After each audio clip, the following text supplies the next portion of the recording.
Good evening all of you. मैं भुवनेश आपका स्वागत करता हूं nature IAS official YouTube channel पर। साथियों, यूपी पीएससी प्रीलिम्स 2026 बैच जो मेरे द्वारा अनाउंस किया गया था, उसी बैच में आज मैं ज्योग्राफी सब्जेक्ट के साथ आज आपकी पहली क्लास लेकर आया हूं। चलिए अपनी क्लास को आज स्टार्ट करते हैं। ठीक है, चलिए।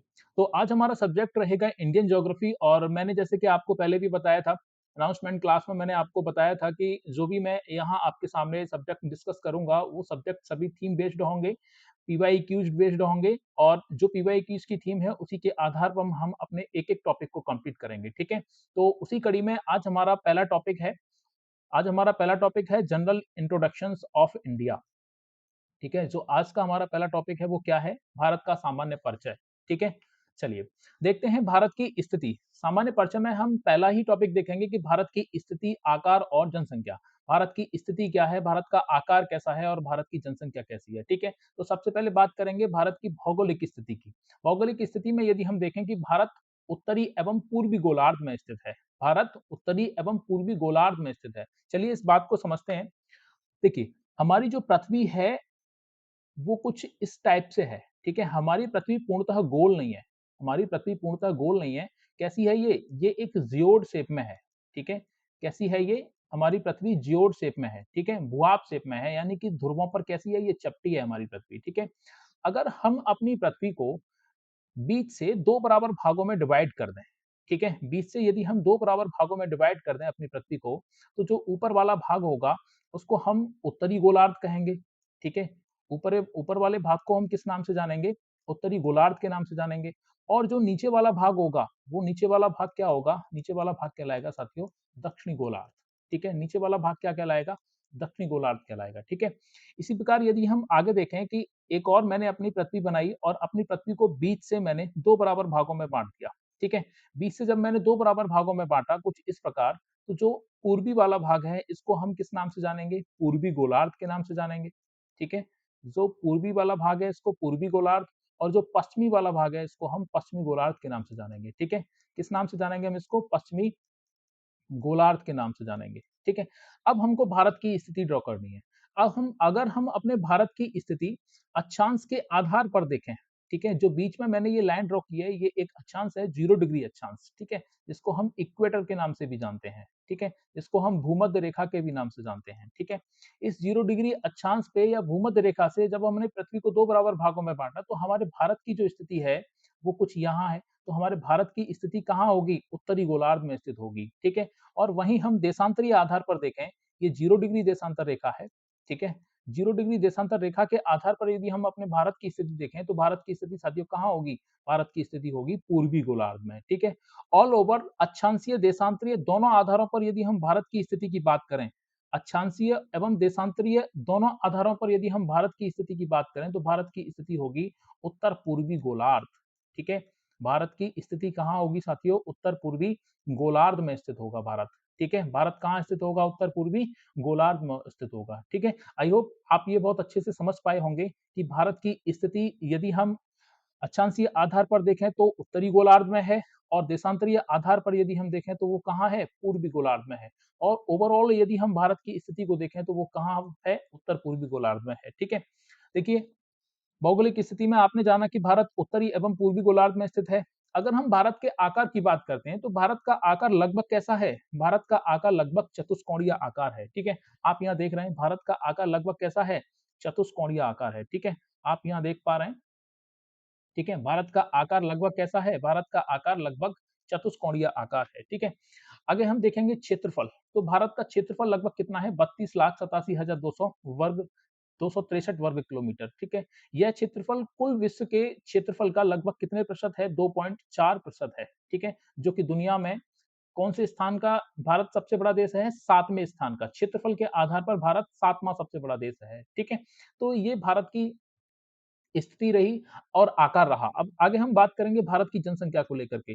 भारत की जनसंख्या को लेकर के यदि हम बात करें तो हमारे पास में अभी 2011 का डाटा है जो ऑथेंटिकेट है, क्योंकि अभी 2026 में जनगणना चल रही है और 2026 की जनगणना से संबंधित अभी हमारे पास कोई भी डाटा उपलब्ध नहीं है।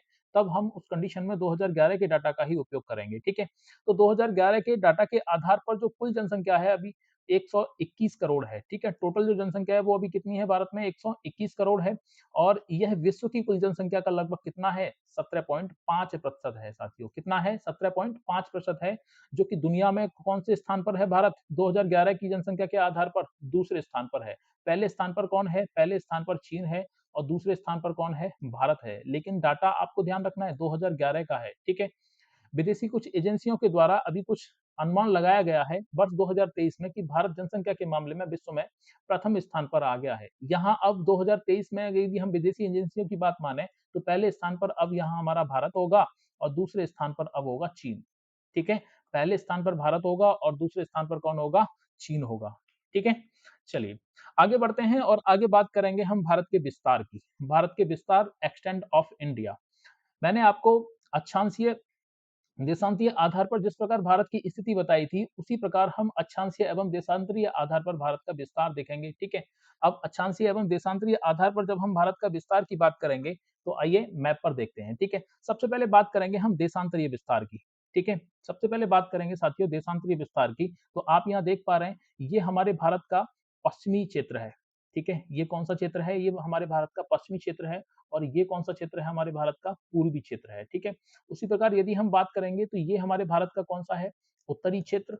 ठीक है, और ये इधर हमारे भारत का कौन सा है, ये दक्षिणी क्षेत्र है। ठीक है, अब देखिए पश्चिमी जो देशांतरीय जो विस्तार है पश्चिम में कहां से शुरू होता है, तो 68 डिग्री 7 मिनट पूर्वी देशांतर से शुरू होकर के 97 डिग्री 25 मिनट पूर्वी देश यानी कि 97 डिग्री 25 मिनट पूर्वी देशांतर तक है। ठीक है, जो देशांतरीय विस्तार है वो लगभग कितना है, 68 डिग्री 7 मिनट से लेकर के आपका 97 डिग्री 25 मिनट तक। ठीक है, और वहीं अगर हम अक्षांशीय आधार पर बात करें कि अक्षांशीय आधार पर भारत का विस्तार कहां से कहां तक है, तो अक्षांशीय आधार पर भारत का विस्तार है साथियों 37 डिग्री 6 मिनट से लेकर के आपका 8 डिग्री 4 मिनट तक। ठीक है, 37 डिग्री 6 मिनट नॉर्थ से लेकर के 8 डिग्री 4 मिनट नॉर्थ तक। ठीक है, अब आप यहाँ कंफ्यूज नहीं होना है। ठीक है, मैं यहाँ भी आपको ईस्ट लिख रहा हूँ, मैं इधर भी ईस्ट लिख रहा हूँ, जबकि क्षेत्र मेरा कौन सा है, भारत का पश्चिमी क्षेत्र है। क्योंकि मैंने आपको बताया था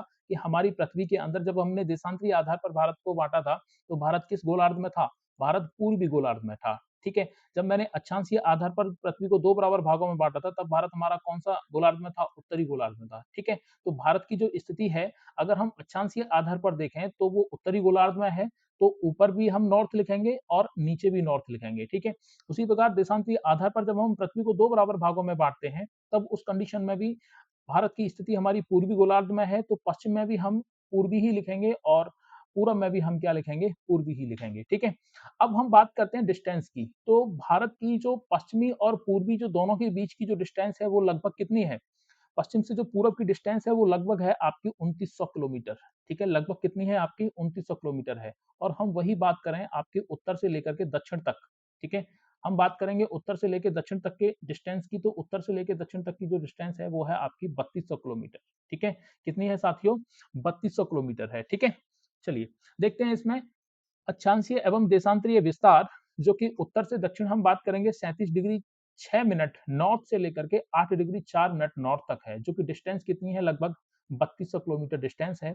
वहीं पश्चिम से पूर्वी अगर विस्तार की बात करेंगे तो 68 डिग्री 7 मिनट पूर्वी देशांतर, हम क्या पढ़ेंगे इसको, 68 डिग्री 7 मिनट पूर्वी देशांतर से लेकर के 97 डिग्री 25 मिनट पूरब तक स्थित है। ठीक है, जो कि 2900 किलोमीटर है। ठीक है, अब हम ओवरऑल यदि हम देखें कि 37 डिग्री 6 मिनट 8 डिग्री 4 मिनट इनमें से यदि हम माइनस करके देखें और 68 डिग्री 7 मिनट से लेकर के 97 डिग्री 25 मिनट तक इसमें से जब इसको माइनस करें तो हम देखते हैं कि जो भारत का कुल अक्षांशीय विस्तार है लगभग ओवरऑल 30 डिग्री निकल के आता है। ठीक है, लगभग कितना निकल के आता है, 30 डिग्री निकल के आता है। इस बात से प्रमाणित ये हो जाता है कि जो भारत की स्थिति है वो कैसी है, चतुष्कोणीय स्थिति है। ठीक है, ओवरऑल कितना निकल के आता है अक्षांशीय विस्तार, 30 डिग्री निकल के आता है। ठीक है, आगे हम बात करेंगे भौगोलिक विशेषता की। और भौगोलिक विशेषता में हम यदि देखें कि भारत की मुख्य भूमि की उत्तर से दक्षिण की दूरी इसकी पश्चिम से पूरब की दूरी से अधिक है, देख पा रहे हैं आप। ठीक है, जो पश्चिम से पूरब की दूरी 2900 किलोमीटर है और उत्तर से दक्षिण की दूरी कितनी है, 3200 किलोमीटर है। ऐसा इसलिए है क्योंकि दो अक्षांशों के बीच की दूरी हमेशा कैसी रहती है, समान रहती है। ठीक है, अब देखो अक्षांशों के बीच की दूरी समान का ये समझो, ये हमारी पृथ्वी है। ठीक है, यहाँ हमने 0 डिग्री अक्षांश रेखा ये खींच दी, दूसरे हमने 1 डिग्री अक्षांश रेखा और खींच दी। तीसरी हमने 2 डिग्री अक्षांश रेखा खींच दी, ठीक है, फिर हमने 3 डिग्री अक्षांश रेखा खींच दी। इसी प्रकार हम जब आगे अक्षांश रेखाएं खींचते जाएंगे तो आप देख पा रहे हैं डिस्टेंस लगभग कैसी है, डिस्टेंस लगभग समान है, ठीक है, अक्षांशीय आधार पर जब हम रेखाएं खींच रहे हैं तो डिस्टेंस कैसी आ रही है, समान आ रही है। जबकि वहीं हम बात करेंगे देशांतरीय आधार पर तो एक देशांतर हमारा 0 डिग्री ये हो गया, आगे हम खींच देंगे कुछ इस प्रकार का देशांतर। तो आप क्या देख पा रहे हैं यहाँ कि जहां ध्रुवों पर जब लाइनें आपस में मिल रही हैं तो वहां दूरी कम हो जा रही है, ठीक है, दूरी कहाँ हो जा रही है, कम हो जा रही है, और जो बीच में दूरी है वो क्या है, ज्यादा है। तो हम कह सकते हैं कि देशांतर की जो बीच की डिस्टेंस होती है वो लगभग एक समान नहीं रहती, लेकिन अक्षांशीय जितने भी अक्षांश रहते हैं, दो अक्षांशों के बीच की दूरी कैसी रहती है, लगभग समान रहती है, ठीक है। जबकि ध्रुवों की ओर बढ़ने पर देशांतरों के बीच की दूरी क्या हो जाती है, कम हो जाती है। जैसे जैसे हम ध्रुवों की तरफ चलेंगे तो हमारे जो देशांतर, दो देशांतर के बीच की दूरी कम हो जाएगी, जबकि अक्षांश के साथ में ऐसा नहीं होगा, ठीक है। चलो आगे बात करेंगे भारत के चरम बिंदु की। भारत के एक्सट्रीम पॉइंट्स कहाँ कहाँ हैं। तो भारत के अगर एक्सट्रीम पॉइंट्स की बात करें तो भारत के एक्सट्रीम पॉइंट में हम सबसे पहले आगे देखेंगे, यहाँ हमने देखा 37 डिग्री 6 मिनट, 37 डिग्री 6 मिनट, जो कि आपका जो पॉइंट है इसका नाम है इंदिरा कॉल, ठीक है। इस पॉइंट का नाम क्या है, इंदिरा कॉल नाम है, जो कि कहाँ स्थित है, ये आपका लद्दाख में स्थित है साथियों। कहाँ स्थित है, ये आपका लद्दाख में स्थित है, ठीक है। और वहीं मेनलैंड भूमि की बात करें तो मेनलैंड भूमि आपका है 8 डिग्री 4 मिनट, 8 डिग्री 4 मिनट, जो भारत का मुख्य भूमि से दक्षिणतम बिंदु है उसका नाम क्या है, तो उसका नाम है साथियों कन्याकुमारी, ठीक है। उसका नाम क्या है, कन्याकुमारी। यहाँ आप देखते होंगे इधर आपकी ये अंडमान निकोबार की स्थिति है, और निकोबार पर यहाँ एक पॉइंट है आपका 6 डिग्री 4 मिनट पर, 6 डिग्री 4 मिनट पर जो पॉइंट स्थित है उसका नाम है इंदिरा पॉइंट, ठीक है। क्या नाम है उसका साथियों, उसका नाम है इंदिरा पॉइंट, ठीक है। मैं यहाँ से इधर लिख देता हूँ, ये जो इस पॉइंट का नाम है वो क्या है, इंदिरा पॉइंट, ठीक है। क्या नाम है इसका, इंदिरा पॉइंट नाम है। वहीं हम इधर बात करें कि पश्चिम में जो भारत का जो विस्तार है वो कहाँ तक है, तो इधर आपका कच्छ जिला पड़ता है, और उस कच्छ जिले के अंदर गोहर मोती, कच्छ जिले के अंदर गोहर मोती एक गांव है, ठीक है, वहां तक विस्तार है, और वो लगभग कितना है, 68 डिग्री 7 मिनट, ठीक है। यहाँ कितना है साथियों, 68 डिग्री 7 मिनट। अगर हम अक्षांश की बात करेंगे तो अक्षांश कितना है हमारा, 68 डिग्री 7 मिनट, ठीक है, 68 डिग्री 7 मिनट पूर्वी। और इधर हम बात करेंगे तो इधर एक गांव पड़ता है अरुणाचल प्रदेश का, अरुणाचल प्रदेश का गांव है किबुथु, ठीक है, जो कि कहाँ स्थित है, अरुणाचल प्रदेश में है, और अंजी नामक जिले में स्थित है, जो कि अगर देशांतरी विस्तार की बात करेंगे तो 57 डिग्री 25 मिनट आपका ये पूर्वी देशांतरी विस्तार है। और वहीं इधर बात करें तो ये नॉर्थ है, और इधर भी क्या है, ये नॉर्थ है, ठीक है। तो हम देखते हैं कि उत्तरी बिंदु इंदिरा कॉल, जो कि कहाँ है, कश्मीर में ना होकर के कहाँ आपको ध्यान रखना है, ये अब ये पहले कश्मीर में था, लेकिन अब कहाँ स्थित है, ये लद्दाख में स्थित है। वहीं दक्षिणतम बिंदु की बात करें, जैसे हमने इंदिरा पॉइंट नाम दिया, ठीक है, पिग्मेलियन पॉइंट के नाम से भी जानते हैं, जो कि कहाँ स्थित है आपका, अंडमान निकोबार में स्थित है, ठीक है। आप यहाँ देख सकते हैं कि ये 6 डिग्री 4 मिनट पे जो पॉइंट है वो कौन सा है, इंदिरा पॉइंट, जिसको हम पिग्मेलियन पॉइंट के नाम से भी जानते हैं, ठीक है। इसको हम किस नाम से जानते हैं, पिग्मेलियन, पिग्मेलियन पॉइंट, ठीक है, पिग्मेलियन पॉइंट के नाम से भी जानते हैं, ठीक है। तो इसको आप ध्यान रखेंगे। थर्ड पॉइंट पे चलेंगे कि मुख्य भूमि का जो दक्षिणी बिंदु है, मेनलैंड का जो दक्षिणी बिंदु है उसका नाम क्या है, कन्याकुमारी, जिसकी अवस्थिति कहाँ है, 8 डिग्री 4 मिनट उत्तर में, ठीक है। पश्चिमी बिंदु की बात करेंगे तो गोहर मोती गांव है जो कच्छ जिले में पड़ता है, ठीक है, गुजरात में स्थित है। और पूर्वी बिंदु की बात करेंगे तो किबीथू गांव है, जो कि अंजी नाम के जिले में है, कहाँ है स्थित है, अरुणाचल प्रदेश में स्थित है, ठीक है। तो आप ध्यान रखेंगे, ये आपका पश्चिमी विस्तार हुआ, इधर आपका पूर्वी हुआ, और इधर आपका उत्तरी विस्तार हुआ, और ये मुख्य भूमि का आपका दक्षिणी विस्तार है, और सबसे जो दक्षिणतम बिंदु है वो आपका इंदिरा पॉइंट है, ठीक है। यहाँ यूपीपीसीएस के द्वारा पीवाई क्यूज में पहले भी प्रश्न पूछा गया है कि भारत का दक्षिणतम बिंदु कौन सा है। तो अगर आपसे ये पूछ लिया जाए कि भारत का दक्षिणतम बिंदु कौन सा है, ठीक है, तब आप जवाब क्या देंगे, पिग्मेलियन पॉइंट्स, ठीक है, इंदिरा पॉइंट। यदि आपसे ये पूछा जाए कि भारत की मुख्य भूमि का दक्षिणतम बिंदु कौन सा है, तब आपका आंसर क्या होगा, कन्याकुमारी आपका आंसर होगा, ठीक है। आगे चलते हैं और आगे हम बात करेंगे कर्क रेखा की, ट्रॉपिक ऑफ कैंसर की, ठीक है। आगे हम बात किसकी करेंगे, कर्क रेखा की करेंगे, ठीक है। Tropic of cancer, tropic of cancer is a imaginary line, ठीक है। कर्क रेखा क्या है, एक काल्पनिक रेखा है, that is at an angle 23.5 degree, यानी कि 23.50 degree north of the equator, ठीक है। जैसे कि ये हमारी पृथ्वी हो गई, हमने पृथ्वी को बीच से दो बराबर भागों में बांटा, ये हमारा 0 डिग्री अक्षांश रेखा हो गया, 0 डिग्री अक्षांश रेखा से लगभग 23.5 डिग्री, लगभग कितना, 23.5 डिग्री अक्षांश रेखा पर, ठीक है, लगभग 23.5 डिग्री अक्षांश जो रेखा है उसी को हम किस नाम से जानते हैं? उसी को साथियों हम ट्रॉपिक ऑफ कैंसर कहते हैं, ठीक है? उसी को हम किस नाम से जानते हैं? उसी को हम ट्रॉपिक ऑफ कैंसर के नाम से जानते हैं, ठीक है? आगे हम बात करेंगे विच passes through the middle of India, जो कि भारत के लगभग मध्य से होकर के गुजरती है, ठीक है? अब भारत की स्थिति मैंने कुछ यहाँ आपको बताई थी, इस प्रकार बताई थी, ठीक है? तो भारत के लगभग कहाँ से गुजरती है ये? मिड से होकर गुजरती है। It passes through 17 countries. अगर हम वर्ल्ड में बात करें कि ट्रॉपिक ऑफ कैंसर वर्ल्ड में कितने कंट्रियों से होकर गुजरती है, तो आपको ध्यान रखना है 17 कंट्री से गुजरती है, जिसमें से India is one of them, ठीक है? उनमें से इंडिया एक है, ठीक है? आगे हम बात करेंगे जलवायु विभाजन की। जलवायु विभाजन में कर्क रेखा भारत को 2 प्रमुख भागों में बाँटती है, ठीक है? अब कैसे बाँटती है आपको ये समझना है, ठीक है? इधर हम देखते हैं, देखिए, जो कर्क रेखा आपकी गुजरेगी वो कुछ इस प्रकार निकलेगी, ठीक है? कर्क रेखा आपके कुछ इस प्रकार निकलेगी, ठीक है? ये है 23.5 डिग्री नॉर्थ, ठीक है? कितनी है ये? 23.5 डिग्री नॉर्थ। इसको हम किस नाम से जान रहे हैं? इसको हम कर्क रेखा के नाम से जान रहे हैं, ठीक है? यहाँ आप देख पा रहे होंगे कि ये भारत के बिल्कुल बीचों-बीच से निकल रही है, ठीक है? भारत के कहाँ से निकल रही है ये? बिल्कुल बीच-बीच से होकर के जा रही है, ठीक है? भारत के कर्क रेखा बिल्कुल बीच-बीच से आ रही है, मतलब हम कह सकते हैं कि भारत को 2 बराबर भागों में विभाजित करती है। अब इसमें हम बात करेंगे कि ये भारत के जब बीचों-बीच से होकर के निकल रही है, तो ये कौन-कौन से राज्य हैं जहाँ से होकर के जाती है? तो कर्क रेखा कर्क रेखा 8 राज्यों से होकर गुजरती है, ठीक है? भारत के कितने राज्यों से होकर गुजरती है? 8 राज्यों से होकर गुजरती है, ठीक है? 8 राज्यों से होकर गुजरती है।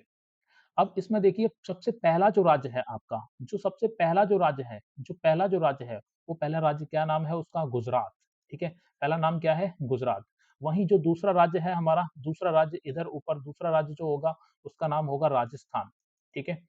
कर्क रेखा पर स्थित जो दूसरा राज्य होगा वो क्या होगा? राजस्थान। और हम तीसरे राज्य की बात करें तो जो तीसरा हमारा राज्य होगा, वो होगा आपका मध्य प्रदेश, ठीक है? तीसरा राज्य कौन-सा होगा साथियों? मध्य प्रदेश होगा। और चौथे राज्य की बात करेंगे तो चौथा राज्य आपका होगा छत्तीसगढ़। चौथा राज्य आपका क्या होगा? छत्तीसगढ़। और 5वें राज्य की बात करेंगे तो 5वां राज्य होगा आपका झारखंड, ठीक है? 5वां राज्य कौन-सा होगा? झारखंड होगा। और वहीं छठे राज्य की बात करेंगे, ये आपका झारखंड हो गया। और छठे की बात करेंगे तो छठा राज्य आपका हो जाएगा इधर पश्चिम बंगाल, ठीक है? छठा राज्य क्या हो जाएगा आपका? पश्चिम बंगाल हो जाएगा। और 7वें राज्य की बात करेंगे तो 7वां राज्य होगा आपका त्रिपुरा। और 8वां आपका राज्य होगा मिज़ोरम, ठीक है? 8वां राज्य आपका क्या होगा? मिज़ोरम, ठीक है? जब हम इसको जलवायु स्थिति के आधार पर देखें तो ये भारत की जलवायु को 2 बराबर भागों में बाँटती है, ठीक है? जैसे कि कर्क रेखा के नीचे वाला जो क्षेत्र होता है, इसको हम उष्णकटिबंधीय क्षेत्र कहते हैं, ठीक है? किस नाम से जानते हैं इसको? उष्णकटिबंधीय क्षेत्र के नाम से जानते हैं, ठीक है? और ऊपर वाले क्षेत्र को हम उपोष्णकटिबंधीय क्षेत्र के नाम से जानते हैं, ठीक है? उपोष्णकटिबंधीय क्षेत्र के नाम से जानते हैं, ठीक है? उपोष्णकटिबंधीय क्षेत्र के नाम से जानते हैं, ठीक है? देखते हैं इसमें, तो जलवायु विभाजन कर्क रेखा भारत को 2 प्रमुख भागों में बाँटती है, जिसका दक्षिणी भाग क्या है? उष्णकटिबंधीय क्षेत्र है, यानी कि ट्रॉपिकल ज़ोन है। और उत्तरी भाग क्या है? उपोष्णकटिबंधीय या फिर गर्म समशीतोष्ण क्षेत्र है, या हम सब ट्रॉपिकल कहेंगे या फिर वार्म टेम्परेट ज़ोन कहेंगे, ठीक है? अगर हम देखें कि भारत में कौन-कौन से राज्य हैं जिनसे कर्क रेखा गुजरती जाती है, जैसे मैंने बताया, तो 8 राज्य हैं जहाँ से कर्क रेखा होकर गुजरती है, ठीक है? इसमें गुजरात हो गया, राजस्थान हो गया, मध्य प्रदेश हो गया, छत्तीसगढ़ हो गया, झारखंड हो गया, पश्चिम बंगाल हो गया, त्रिपुरा हो गया, मिज़ोरम हो गया, ठीक है? अब आपको ये ऑर्डर ध्यान में रखना है, ठीक है? कभी-कभार प्रश्न आपसे यूपी पीसीएस के द्वारा ये भी पूछा जा सकता है कि भारत में स्थित कर्क रेखा पर राज्य पूरब से पश्चिम, ईस्ट टू वेस्ट लगाइए, ठीक है? या फिर आपसे ये पूछा जा सकता है वेस्ट टू ईस्ट लगाइए, ठीक है? तो ये ऑर्डर वे में आपको एक तैयार करने हैं, ठीक है? यही क्रोनोलॉजी कई बार पेपर में भी पूछी गई है, यूपी पीसीएस के द्वारा, अन्य स्टेट पीसीएस के द्वारा भी कई बार पेपर में पूछी गई है, ठीक है? तो इस बात को आप ध्यान रखेंगे, ठीक है? चलें, आगे बढ़ते हैं और आगे हम बात करेंगे स्पेशल फैक्ट की। और स्पेशल फैक्ट में क्या है कि कर्क रेखा माही नदी, very very most important fact है ये, कर्क रेखा माही नदी को 2 बार काटती है, ठीक है? पहली बार आपके मध्य प्रदेश में काटती है, जहां से वह राजस्थान की ओर बहती है, और दूसरी बार आपके कहाँ काटती है? गुजरात में काटती है, ठीक है? अब चलिए आगे हम बात करते हैं समय रेखा। समय रेखा यानी कि भारतीय मानक समय रेखा। आपने कभी सोचा है कि हमारा जो समय है, हम अपने समय को कैसे डिसाइड करते हैं कि दिन के 2 बजे हैं या रात के 3 बजे हैं या फिर शाम के 5 बजे हैं, ठीक है? तो वो जो हम अपने आप को जो समय हमें बताता है, वो हम अपना अनुमान लगाते हैं भारतीय मानक समय से, ठीक है? अब भारतीय मानक समय क्या है? चलिए इसको समझते हैं। सबसे पहले हम जानेंगे समय का अंतर। समय के अंतर से मतलब क्या है कि भारत के सबसे पश्चिमी भाग जो गुजरात है, और जो सबसे पूर्वी भाग है जो कि अरुणाचल प्रदेश है, उसमें समय के बीच में लगभग 2 घंटे का अंतर है। समय के बीच में लगभग कितना है? 2 घंटे का अंतर है साथियों। कितना अंतर है? लगभग 2 घंटे का अंतर है। चलो कैसे है देखते हैं इसमें आगे। अब आपको मैंने ये बताया था कि जो भारत का जो पश्चिमी बिंदु है, जो पश्चिमी देशांतर है, वो भारत का पश्चिमी देशांतर लगभग कितना है? भारत का जो पश्चिमी देशांतर है वो है लगभग 68 डिग्री 7 मिनट, ठीक है? 68 डिग्री 7 मिनट पूर्वी देशांतर से लेकर के, और जो पूर्वी देशांतर है भारत का वो कितना है? 97 डिग्री 25 मिनट, 97 डिग्री 25 मिनट आपका पूर्वी देशांतर, 97 डिग्री 25 मिनट आपका पूर्वी देशांतर, ठीक है? तो आप देख पा रहे हैं लगभग कितने डिग्री का अंतर है? 30 डिग्री का, ठीक है? कितने डिग्री का अंतर है? 30 डिग्री का। अब आपको पता है कि हमारी पृथ्वी 360 डिग्री का एंगल कितने कितने घंटे में बनाती है? 24 घंटे में बनाती है। इस बात को आप बहुत अच्छे से जानते हैं। हमारी पृथ्वी जो 360 डिग्री का एंगल है वो कितने घंटे में बनाती है? 24 घंटे में। मतलब कहने का क्या हुआ कि हमारी पृथ्वी जो पूर्णतः अपने अक्ष पर जो घूर्णन करती है, ठीक है? जो रोटेट होती है वो लगभग कितने घंटे में हो जाती है? 24 घंटे में हो जाती है, ठीक है? तब हम यहाँ क्या कह सकते हैं? हम बोल सकते हैं कि 360 डिग्री बटे 24 बराबर 1 घंटा। मतलब क्या हो जाएगा कि 15 डिग्री बराबर 1 घंटा। मतलब 1 घंटे में हमारी पृथ्वी जो अपने अक्ष पर घूमती है वो लगभग कितना घूम जाती है?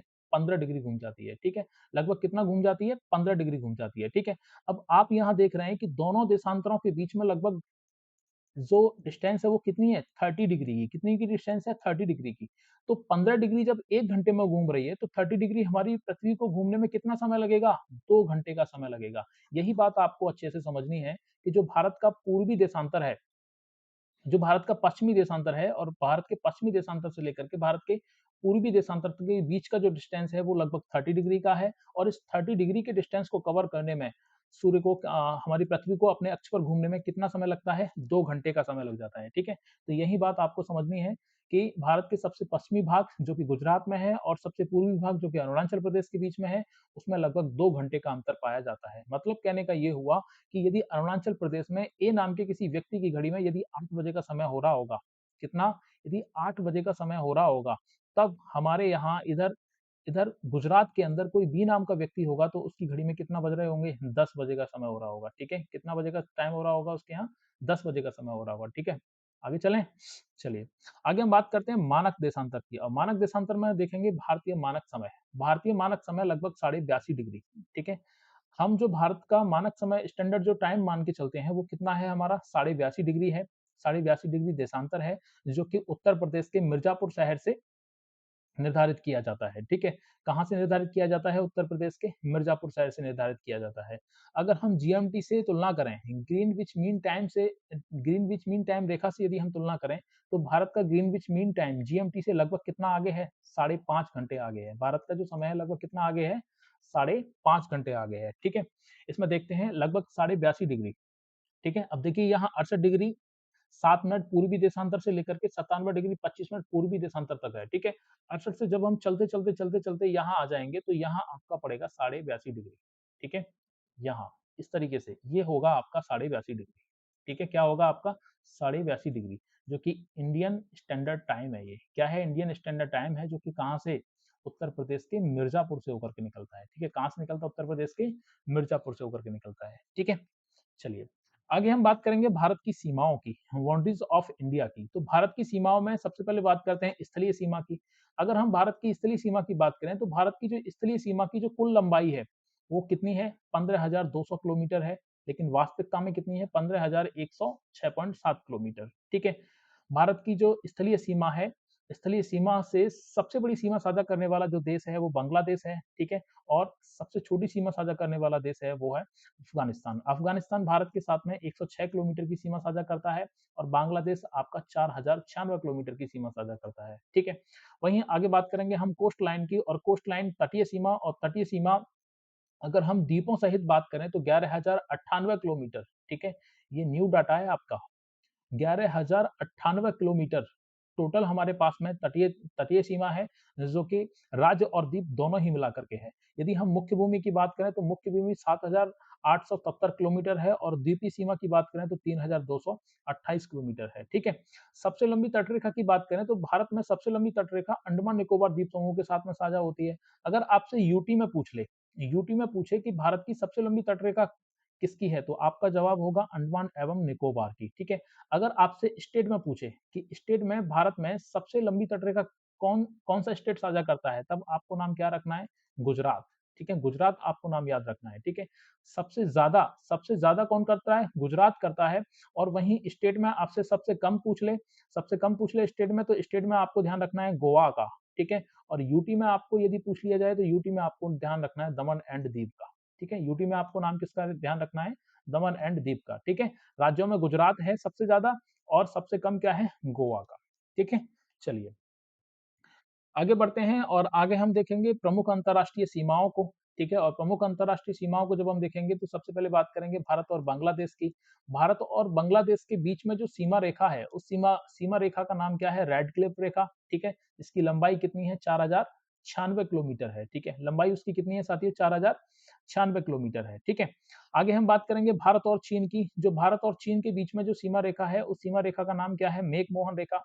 ठीक है, उस सीमा रेखा का नाम क्या है साथियों, मेक मोहन रेखा है। ठीक है, जो कि लगभग लंबाई कितनी है, 3488 किलोमीटर है। ठीक है, आगे हम बात करेंगे भारत और पाकिस्तान के बीच में। तो भारत और पाकिस्तान के बीच में जो सीमा रेखा का नाम है, उसको हम रेड क्लिफ लाइन के नाम से जानते हैं। ठीक है, जो लंबाई है वो लगभग 3323 किलोमीटर है। ठीक है, आगे बात करेंगे भारत और म्यांमार की। और भारत और म्यांमार के बीच में जो सीमा रेखा का नाम है वो है प्राकृतिक सीमा। यहाँ कोई सीमा रेखा का नाम नहीं है, एक ये नेचुरल बाउंड्रीज है जो कि आपका हिमालय पर्वत का ही भाग है। ठीक है, इसलिए हम इसको प्राकृतिक सीमा बोलते हैं। और जो लगभग हमारे साथ जो सीमा साझा होती है वो 1600 किलोमीटर सीमा साझा होती है। ठीक है, हम देखते हैं आगे भारत और अफगानिस्तान के बीच में। तो भारत और अफगानिस्तान के बीच में जो सीमा रेखा का नाम है वो है डूरंड लाइन, जो कि लंबाई कितनी है, लगभग 106 किलोमीटर है। ठीक है, अब चलिए मैप पे देख लेते हैं। और मैप की यदि हम स्थिति को देखें, तो मैप पे हम अपनी स्थिति को देखेंगे तो इधर आपको देखेंगे, इधर क्या है आपका चाइना, इधर है आपका चाइना। ठीक है, अगर मैं यहाँ से ब्रेक कर दूं तो इधर आपके ये है अफगानिस्तान। ठीक है, ये है आपका अफगानिस्तान और इधर आपका पाकिस्तान। इधर आपका कौन है, पाकिस्तान। और ये आपका इधर है नेपाल। ठीक है, और इधर कौन है, ये आपका भूटान है। और ये आपका इधर बांग्लादेश है। ठीक है, ये आपका बांग्लादेश है। और इधर आपका कौन है, म्यांमार। ठीक है, तो अब मैं बात करूंगा यहाँ से लेकर के यदि मैं इस बाउंड्रीज की बात करूं तो ये जो बाउंड्रीज है यहाँ तक, और फिर मैं यहाँ से लेकर के यहाँ तक की बात करूं तो ये जो बाउंड्रीज है ना, ये होती है हमारी चाइना के साथ में साझा। और चाइना के साथ में जो साझा साझा बाउंड्री होती है भारत और चीन के बीच में, इसी बाउंड्रीज को हम किस नाम से जानते हैं, इसी बाउंड्रीज को हम जानते हैं मेक मोहन रेखा के नाम से जानते हैं। ठीक है, जो कि लगभग कितना है, 3488 किलोमीटर है। ठीक है, जो टोटल डिस्टेंस है वो लगभग कितनी है, 3488 किलोमीटर की डिस्टेंस है। ठीक है, अब इसमें हम आगे देखेंगे पाकिस्तान के साथ में। तो जो हम पाकिस्तान के साथ में अपनी सीमा रेखा को देखेंगे, तो पाकिस्तान के साथ में जो सीमा रेखा साझा होती है वो लगभग कुछ यहाँ इस प्रकार इस तरीके से होती है। ठीक है, इस जो रेखा का नाम है उसका नाम है रेड क्लिफ। ठीक है, इस रेखा का नाम क्या है, रेड क्लिफ लाइन है। और ये लगभग भारत और पाकिस्तान के बीच में 3323 किलोमीटर की डिस्टेंस करती है। ठीक है, 3323 किलोमीटर की डिस्टेंस कवर करती है। आगे हम बात करेंगे और आगे हम बात करेंगे बांग्लादेश के बीच में। अब देखिए बांग्लादेश के साथ में क्या है कि हमारा पश्चिम बंगाल वाला रीजन पूरा।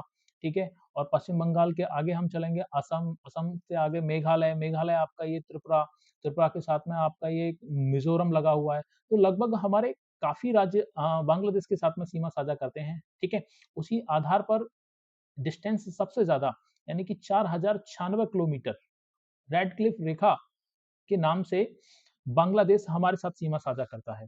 ठीक है, अब आगे हम बात करेंगे अफगानिस्तान की। तो जब हम अफगानिस्तान को देखें तो अफगानिस्तान बहुत छोटी सी सीमा साझा करता है साथियों। वो यहाँ आपका अफगानिस्तान यहाँ बहुत छोटी सी सीमा साझा करता है। वो करता है लगभग 106 किलोमीटर की। और ये जो सीमा है वो डूरंड रेखा के नाम से जानी जाती है। ठीक है, डूरंड लाइन के नाम से जानी जाती है। ठीक है, तो इसको आप ध्यान रखेंगे। और हम म्यांमार की बात करें तो म्यांमार हमारे साथ में कैसी सीमा साझा करता है, म्यांमार हमारे साथ में एक नेचुरल बाउंड्रीज की सीमा साझा करता है, प्राकृतिक सीमा साझा करता है। ठीक है, म्यांमार हमारे साथ में कैसी सीमा साझा करता है, प्राकृतिक सीमा साझा करता है। ठीक है, तो कई बार यूपीपीसीएस के द्वारा ये भी प्रश्न पूछा गया है कि निम्नलिखित राज्यों में से कौन सबसे ज्यादा सीमा साझा करता है, या फिर क्रोनोलॉजी में आपसे पूछ लिया जाएगा। आपको चार देशों के नाम दे देगा, पाकिस्तान दे देगा, चाइना दे देगा, बांग्लादेश दे देगा। ठीक है, और आपके साथ में इधर अफगानिस्तान को दे देगा और आपसे पूछ लेगा कि निम्नलिखित राज्यों को भारत की 7 सीमा साझाओं के आधार पर उत्तर से दक्षिण लगाइए, यानी कि बड़े से छोटे में लगाइए या फिर छोटे से बड़े में लगाइए, ठीक है? तो कुछ इस तरीके से आपको यहाँ अपने प्रश्न को तैयार करना है। चलिए आगे बढ़ते हैं और आगे हम बात करेंगे भारत के समुद्री विस्तार को लेकर के, ठीक है? आगे हम बात करने वाले हैं आपसे भारत के समुद्री विस्तार को लेकर के। तो हम देखते हैं कि हमारे जो समुद्र है, हम इस बात का कैसे पता लगाएँ कि हमारे जो समुद्र में जो सीमा है, वो लगभग कहाँ तक है, ठीक है? तो उन सब के लिए एक अंक्लोस नाम का एक संगठन है, ठीक है? एक ऑर्गनाइज़ेशन है।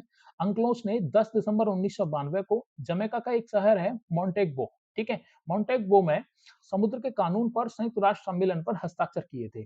जो हस्ताक्षर किए गए थे 10 दिसंबर 1992 को, 10 दिसंबर 1982 को, वो लगभग 14 नवंबर 1994 को लागू किए गए थे, ठीक है? और इसी सम्मेलन के आधार पर किसी भी देश के समुद्री विस्तार को निर्धारित किया जाता है, ठीक है? तो आपको ध्यान रखना है अंक्लोस, ठीक है? आपको ध्यान रखना है अंक्लोस। तो भारत का जो समुद्री विस्तार है, वो किन नियमों का पालन करता है? तो अंक्लोस के नियमों का पालन करता है। और साइन कब किया गया था अंक्लोस के नियमों पर? तो 10 दिसंबर 1982 को साइन किया गया था और ये लागू कब से है? तो लागू है ये 14 नवंबर 1994 से लागू है, ठीक है? कब से है साथियों? 14 नवंबर 1994 से लागू है, ठीक है? अब इसमें हम बात करेंगे, आगे हम देखेंगे भारत के विस्तार यानी कि समुद्री विस्तार के विभिन्न क्षेत्र, ठीक है? भारत के समुद्री विस्तार के विभिन्न क्षेत्र की बात करेंगे और सबसे पहला क्षेत्र है आंतरिक जल, ठीक है? सबसे पहला क्षेत्र कौन सा है? आंतरिक जल, इंटरनल वाटर। इस क्षेत्र पर भारत का पूर्ण अधिकार रहता है, ठीक है? इस क्षेत्र पर क्या रहता है? भारत का पूर्ण अधिकार रहता है, ठीक है? इस क्षेत्र पर भारत का पूर्ण अधिकार रहता है। अब देखिए आगे हम बढ़ते हैं और आगे हम देखेंगे इधर, ये आप देख पा रहे हैं इधर, ठीक है? ये क्या है? भारत की शोर लाइन है। ये भारत की क्या है? ये शोर लाइन है, ठीक है? शोर लाइन मतलब तट रेखा। भारत की क्या है ये? ये है भारत की तट रेखा, ठीक है? ये भारत की तट रेखा है। अगर मैं इस तट रेखा को आपस में कुछ इस तरीके से मिला दूँ, ठीक है? अगर सभी को मैं इस तरीके से मिला दूँ, तो इसी को हम किस नाम से जानेंगे? बेस लाइन से नाम से जानेंगे, ठीक है? आधार रेखा के नाम से जानेंगे। किस नाम से जानेंगे साथियों? आधार रेखा के नाम से जानेंगे, ठीक है? तो तट रेखा और बेस लाइन के बीच में जो डिस्टेंस है, वो हमारा आंतरिक जल क्षेत्र के नाम से जानते हैं, ठीक है? किस नाम से जानेंगे? आंतरिक जल क्षेत्र के नाम से जानेंगे, ठीक है? आंतरिक जल क्षेत्र के नाम से जानेंगे, ठीक है? तो पहला जो है वो आंतरिक जल क्षेत्र है। आंतरिक जल क्षेत्र से ध्यान दो, बेस लाइन से जब हम चलेंगे आगे 12 नॉटिकल मील, ठीक है? कितना चलेंगे हम? 12 नॉटिकल मील। तो हम एक सेकंड लाइन ड्रॉ करेंगे और जो सेकंड लाइन ड्रॉ करेंगे वो जो क्षेत्र होगा, इसको हम प्रादेशिक क्षेत्र के नाम से जानेंगे साथियों। किस नाम से जानेंगे इसको हम? प्रादेशिक क्षेत्र, ठीक है? इसको हम जानेंगे प्रादेशिक क्षेत्र के नाम से जानेंगे। वहीं आगे हम बात करेंगे वेस्ट लाइन से आपके 24 नॉटिकल मील, ठीक है? 24 नॉटिकल माइल तक जब हम एक और लाइन खींचेंगे, तो ये जो क्षेत्र होगा आपका, इस क्षेत्र को हम इस क्षेत्र को हम जानेंगे आपका संलग्न क्षेत्र के नाम से जानेंगे, ठीक है? ये जो हमारा क्षेत्र होगा वो किस क्षेत्र क्या नाम होगा इसका? संलग्न क्षेत्र होगा। और जब हम अपने बेस लाइन से आगे चलेंगे और चलते-चलते कहाँ तक चलेंगे? 200 नॉटिकल मील तक जब हम आगे चलते जाएँगे, तो फिर एक लाइन और ड्रॉ करेंगे और ये जो हमारा क्षेत्र होगा, इस क्षेत्र को हम साथियों जानते हैं अनन्य आर्थिक क्षेत्र के नाम से जानते हैं, ठीक है? किस नाम से जानेंगे इसको हम? अनन्य आर्थिक क्षेत्र के, मैं इधर लिख देता हूँ, ठीक है? इसको हम किस नाम से जानेंगे? अनन्य आर्थिक, इसको हम जानेंगे अनन्य आर्थिक क्षेत्र, ठीक है? इसको हम जानेंगे अनन्य आर्थिक क्षेत्र के नाम से। अब 200 नॉटिकल माइल से आगे जितना भी समुद्र का एरिया है, जितना भी एरिया है, इसको हम हाई सी के नाम से जानते हैं, ठीक है? किस नाम से जानते हैं इसको हम? हाई सी के नाम से जानते हैं। तो फर्स्ट ऑफ ऑल आपको पहली बात ये ध्यान रखनी है कि हम जो दूरी का जो मापन करते हैं वो बेस लाइन से करते हैं, ना कि तट रेखा से, ठीक है? शोर लाइन से नहीं करते, हम कहाँ से करते हैं? बेस लाइन से करते हैं, ठीक है? बट एक बात ध्यान रखनी है आपको, तट रेखा और आधार रेखा दोनों के बीच का जो क्षेत्र रहता है उसको हम आंतरिक जल क्षेत्र के नाम से जानते हैं, ठीक है? तो देखें इधर, सबसे पहला हमने आंतरिक जल क्षेत्र जाना। इस क्षेत्र पर भारत की पूर्ण संप्रभुता रहती है, ठीक है? इस क्षेत्र पर क्या रहती है? भारत की पूर्ण संप्रभुता रहती है, ठीक है? 1 मिनट साथियों।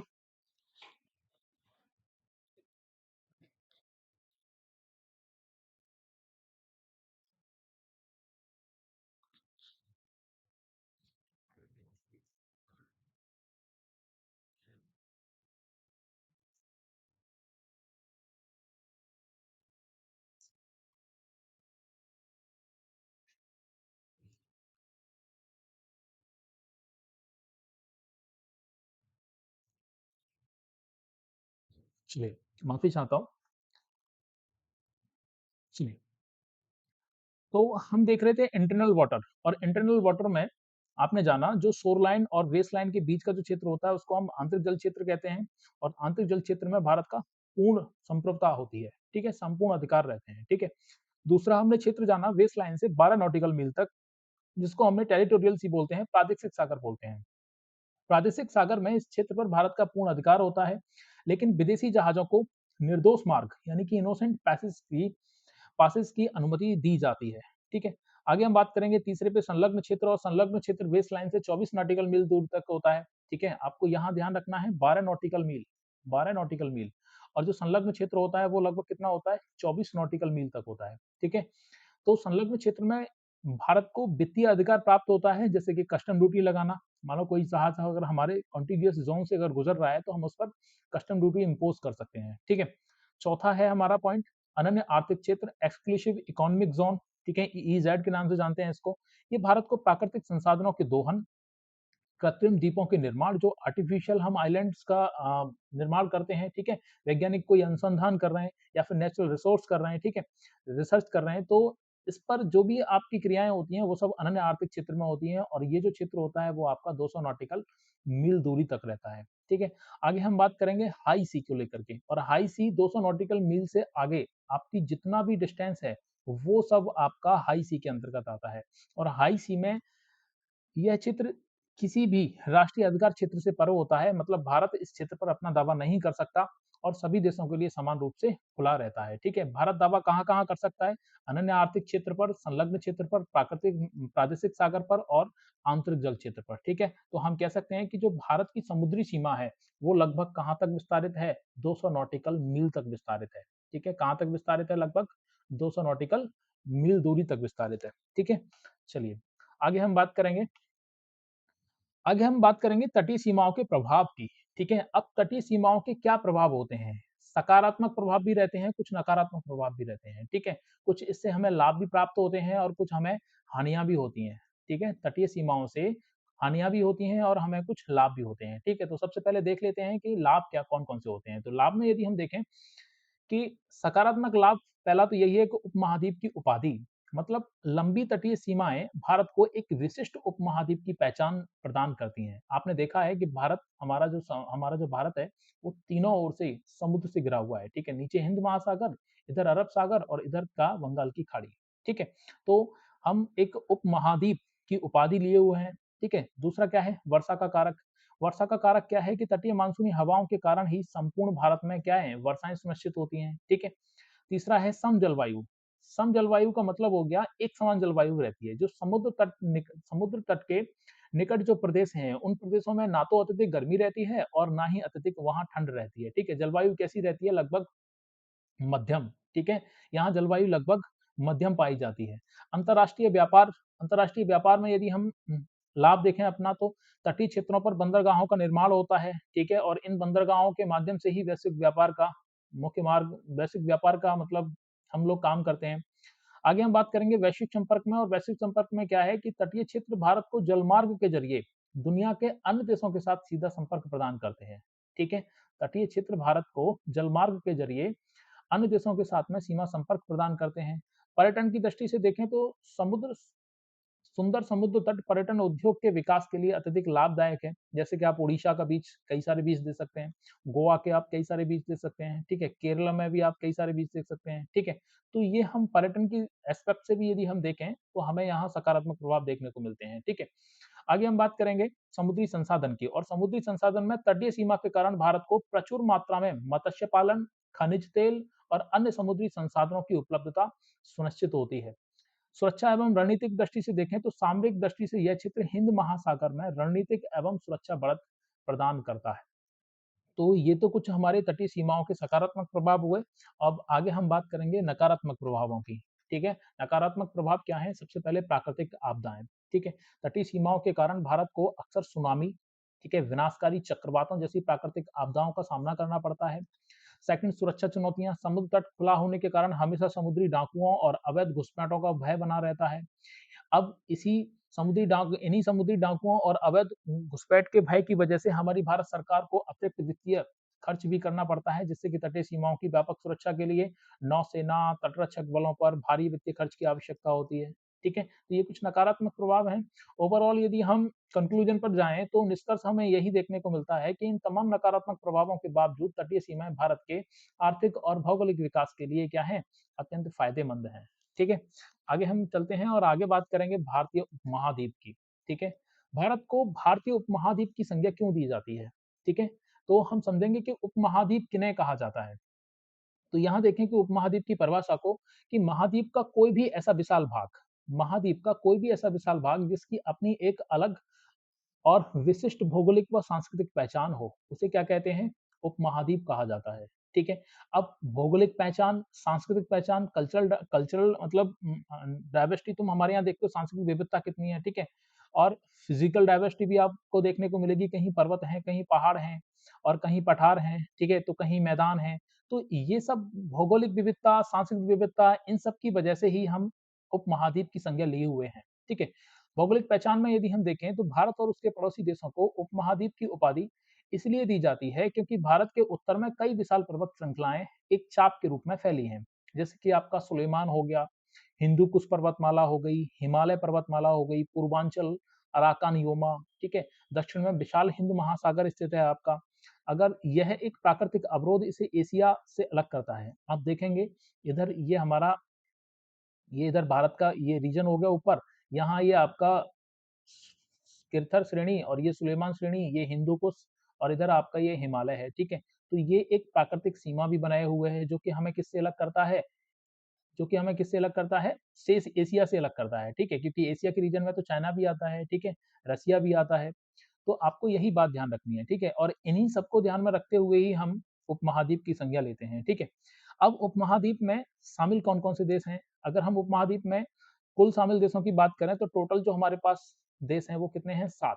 ठीक है, भारतीय उपमहाद्वीप में जो टोटल शामिल देश हैं वो कितने हैं? 7 हैं, जिसमें भारत, पाकिस्तान, नेपाल, भूटान, बांग्लादेश, श्रीलंका और मालदीव।